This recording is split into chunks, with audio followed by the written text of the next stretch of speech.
Charlotte Dornelas, on va évoquer avec vous la disparition de Boualem Sansal. On en avait parlé lorsqu'on l'avait appris avec Gabriel Cluzel la semaine dernière et nous avons depuis appris qu'il avait été bel et bien arrêté en Algérie. A-t-on, à l'heure qu'il est, des nouvelles de lui? Alors, aucune. Et il est impossible de ne pas comprendre, en voyant ce qui se passe, le déséquilibre ahurissant, je dis bien ahurissant, de notre relation avec l'Algérie. Boualem Sansal est algérien, il est français depuis cette année. La France, par la voix d'Emmanuel Macron, on y reviendra, mais par la voix d'Emmanuel Macron, a fait part de sa vive inquiétude. Et Alger n'a pas dit un mot depuis le 16 novembre, date à laquelle il aurait été arrêté. Pas un mot à l'égard de la France dont il est le ressortissant. Si ce n'est par le biais d'un communiqué d'une virulence complètement dingue à l'égard de la France, communiqué d'une agence de presse officielle, gouvernementale, qui accuse à travers Boualem Sansal la France de mots éparses, extrêmement nombreux et avec une grande violence dans le choix des mots. Donc là, on voit qu'en effet, notre relation est un petit peu déséquilibrée, on y reviendra. Son avocat français, parce que les éditions Gallimard ont mandaté cet avocat pour essayer de savoir ce qui se passait, a promis immédiatement d'être vigilant au respect de son droit, je le cite, au respect de son droit au procès équitable, en rappelant que l'Algérie, elle aussi, avait signé des engagements internationaux. On verra ce qu'il en est, parce que cet avocat a promis de veiller à ce respect, et il était normal qu'il le dise, mais lui-même n'en sait pas beaucoup plus, alors qu'il a eu le bâtonnier d'Alger au téléphone. Il a échangé avec le bâtonnier d'Alger, et alors je cite quelques phrases distillées ici et là par cet avocat. Il dit « Je n'ai aucune nouvelle de lui. Ce que je crois savoir, c'est qu'il sera présenté au parquet cet après-midi, donc c'est aujourd'hui même, et qu'il verra un procureur. Depuis, nous n'avons aucune nouvelle, alors qu'il a eu le bâtonnier, encore une fois. Il croit savoir, selon les informations qu'il a récoltées. Bon. Certains de ses proches considèrent qu'il risque jusqu'à une peine extrêmement longue de perpétuité ou finir ses jours en prison, compte tenu de son âge. Boualem Sansal a 75 ans. Il n'a pas encore eu accès à une défense, nous dit encore cet avocat, puisque le bâtonnier lui aurait dit qu'il allait lui donner un avocat algérien, cette fois-ci, évidemment, puisque l'affaire est algérienne. C'est tout ce que nous savons par la voix de son avocat. Ses proches n'ont eu absolument aucune nouvelle. Par la voix de son avocat, je rappelle, qui est mandaté par les éditions Gallimard, mais qui n'a pas une nouvelle, ni rencontré évidemment, ni eu au téléphone son client, en l'occurrence Boualem Sansal. Et certains de ceux, vous le disiez tout à l'heure, il y a des réactions plus ou moins bruyantes, on va dire, certains de ceux qui veulent toujours plus de droits en France dans une procédure pénale déjà extrêmement favorable au contradictoire, évidemment, sont parfois silencieux ces jours-ci, sur le droit le plus élémentaire, qui est le contradictoire premier, c'est-à-dire simplement renseigner l'entourage et expliquer clairement ce qui est reproché à Boualem Sansal, ce que nous ne savons pas non plus à l'heure qu'il est. Là, certains ont perdu leur vocation de défenseur des droits de la défense, alors qu'on est sur le plus élémentaire de l'élémentaire. Nous, on en a accumulé des milliers depuis, Donc ils se battent sur le 3 millième droit qui s'accumule, et là, on est sur le premier, il n'y a plus personne. Bon. Et le pire, c'est que l'on craint dans ces discussions d'irriter l'Algérie. Et quand je vous parlais de relations déséquilibrées, dans le simple fait de réclamer, une clarté sur les motifs de l'arrestation, une clarté sur l'état de la défense de Boualem Sansal devant les autorités algériennes qui ont signé des engagements que nous pouvons leur rappeler, là, on a subitement très peur de notre relation. Elle ne doit pas être très équilibrée, en effet. Alors, l'avocat s'est entretenu, vous l'avez dit, avec le bâtonnier sur place. Est-ce qu'on sait, comme vous le disiez, est-ce qu'il lui a dit peut-être ce qui lui est clairement reproché? Alors, il y a plusieurs hypothèses qui sont données ici et là. Alors, certains évoquent ces propos récents qui reprennent la position marocaine, selon laquelle le territoire du pays aurait été tronqué sous la colonisation française au profit de l'Algérie. Alors, imaginez, Boualem Sansal a expliqué que pendant la colonisation, la France avait pris une partie du territoire, l'avait donné à l'Algérie et qu'elle revenait au Maroc. C'est la question du Sahara qui a mis le feu entre l'Algérie et la France cet été. Donc là, c'est double peine pour Boualem Sansal. Non seulement il contredit l'histoire officielle de l'Algérie, mais en plus, il explique que le colonisateur français a donc privilégié l'Algérie sur qui que ce soit d'autre. Alors là, ça contrevient évidemment au récit de l'horreur absolue de la première à la dernière seconde et du manque de considération totale pour l'Algérie de la part de la France. L'Algérie, par le biais de cette accusation et par le fait qu'elle existe, rappelle qu'elle a une histoire officielle impossible à remettre en cause. Donc, si vous pouvez vous retrouver arrêté et en garde à vue et potentiellement en prison pour avoir interrogé cette histoire officielle, c'est donc bien qu'elle est impossible à contredire. Et il se trouve que l'agence de presse a évoqué cette question, hein, je vous disais le communiqué officiel. Il a reproché à la France de prendre, je cite, la défense d'un négationniste, Boualem Sansal, qui remet en cause l'existence, l'indépendance, l'histoire, la souveraineté et les frontières de l'Algérie. Bon, tout ça est évidemment faux. Boualem Sansal a défendu 1000 fois son pays, qui est l'Algérie, et simplement en dénonçant ceux qui la dirigent, ce qui sont deux choses évidemment différentes.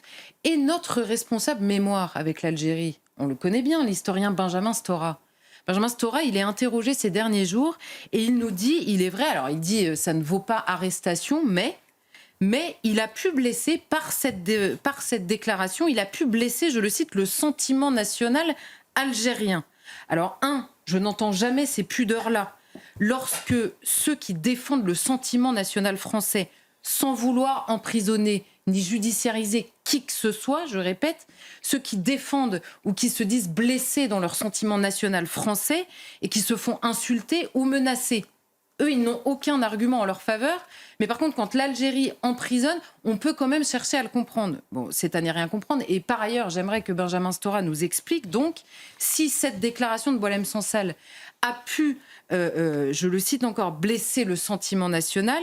Quel travail conjoint de mémoire est possible avec un pays, donc, qui se permet d'emprisonner quiconque interroge la lecture officielle de l'histoire. J'aimerais savoir quel travail de mémoire conjoint nous pouvons faire ensemble à partir de cette déclaration. Évidemment, ça me semble assez impossible. D'autres personnes ont évoqué l'idée qu'il était devenu français cette année, alors que les relations avec l'Algérie, je vous disais, sont au plus mal. L'ambassadeur a été rappelé cet été à la suite justement de ce rapprochement avec le Maroc. Le président algérien a encore remis sa visite. Vous savez, ça fait des années qu'il l'a fait traîner en France.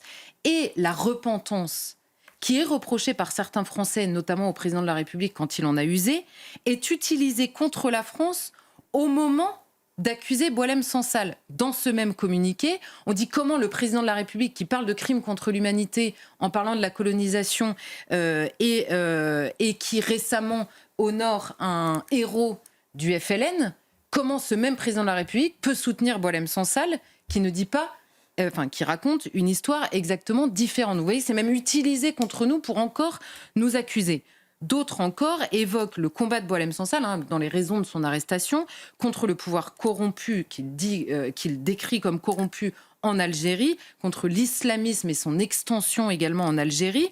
Et là, évidemment, ce qui donne du corps à cette lecture-là, c'est Kamel Daoud, dont nous avait parlé Marc également, qui a eu le prix Goncourt cette année. Son livre qui explore la décennie noire en Algérie, dont il est interdit de parler, encore une fois, en Algérie, est introuvable, ou quasiment introuvable en Algérie. Et l'éditeur Gallimard, encore une fois, a été interdit d'exposer au Salon international du livre à Alger, alors que c'était le cas les années précédentes.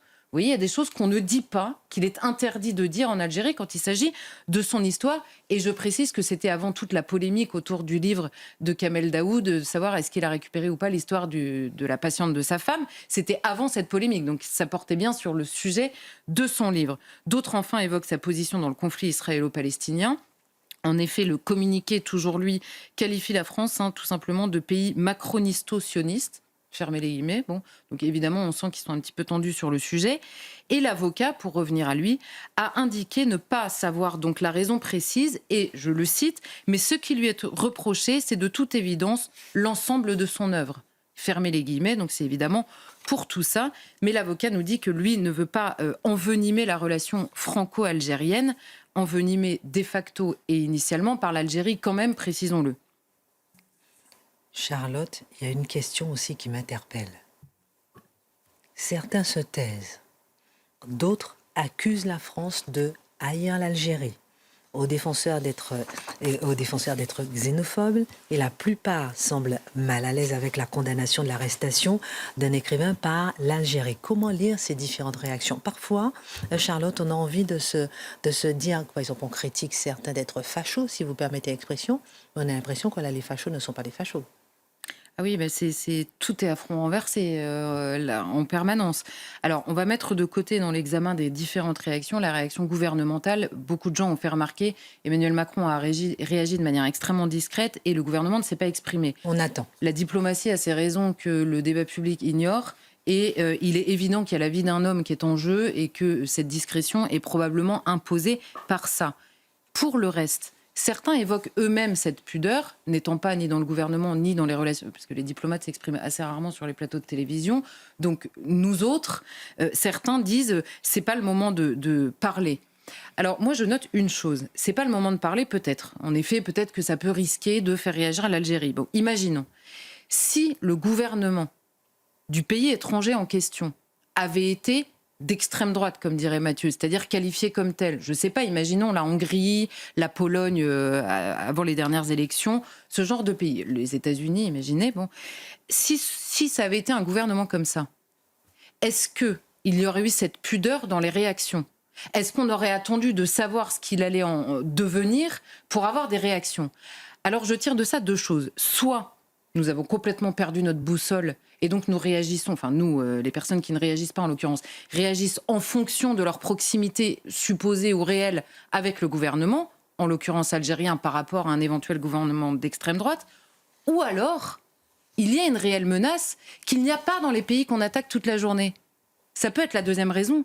Peut-être que certains aujourd'hui ont raison de se taire pour ne pas envenimer la situation. Mais puisqu'ils se taisent jamais dans les autres cas, c'est donc bien que les autres cas qu'ils dénoncent à corps et à cri sont beaucoup moins gravissimes que l'Algérie.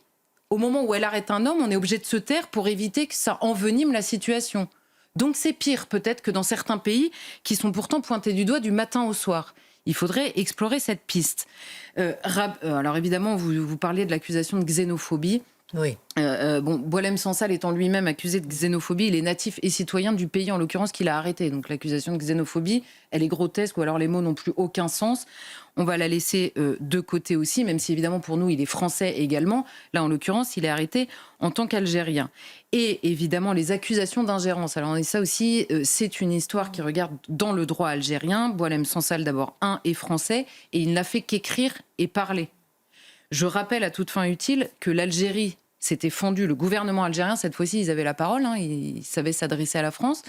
Le gouvernement algérien s'était fondu d'un communiqué pendant les émeutes qui avaient suivi la mort de Naël, en rappelant la France, je cite, en rappelant à la France son devoir de protection envers nos ressortissants sur leur terre d'accueil.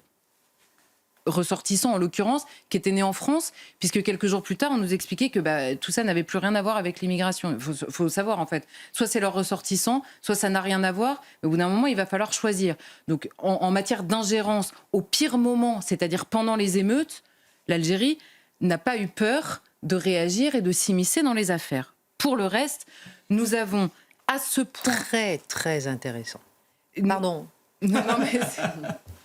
Nous avons à ce point idéologisé notre débat que nous peinons à reconnaître, et ça c'est vrai pour tout le monde, ce que sont des principes.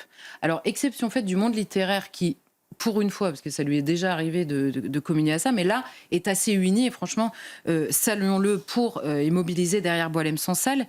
Mais qu'est-ce que mobilise la judiciarisation du cas Boualem Sansal par l'Algérie ? La liberté de critiquer le gouvernement en place, la liberté de contrevenir au récit officiel imposée par le gouvernement algérien. La liberté de publier un livre dès lors qu'on est libre de se le procurer ou non. Personne n'a imposé Boualem Sansal dans toutes les écoles à 4 ans et demi, si vous voyez ce que je veux dire. Là, en l'occurrence, et c'est juste la possibilité de le publier. La liberté d'interroger l'histoire officielle. La liberté de refuser le principe moral dominant, en l'occurrence incarné par l'islamisme. Et nous ? Où est-ce qu'on en est des volontés d'interdiction de livres ? Où est-ce qu'on en est des volontés d'en imposer d'autres à la lecture de tous ? Où est-ce qu'on en est de la volonté de bannir certaines conférences et parfois jusqu'au plus haut sommet de l'État, parfois au milieu des élus? Où est-ce qu'on en est dans la volonté de judiciarisation de tous les propos qui nous dérangent, d'interdiction de critique de la morale dominante? Alors chez nous, c'est pas l'islamisme, mais nous avons aussi une morale dominante. Est-ce qu'il est possible de la critiquer sans se retrouver devant un tribunal? Peut-être que le cas dramatique, évidemment, c'est une différence d'échelle, devrait nous permettre de nous poser cette question, défendre un principe, je le rappelle, ça vaut également et surtout quand le propos est désagréable, pénible, faux, voire insupportable, Nous sommes des êtres doués de raison. L'avantage de la raison, c'est que nous pouvons répondre à ce qui nous insupporte par l'argument.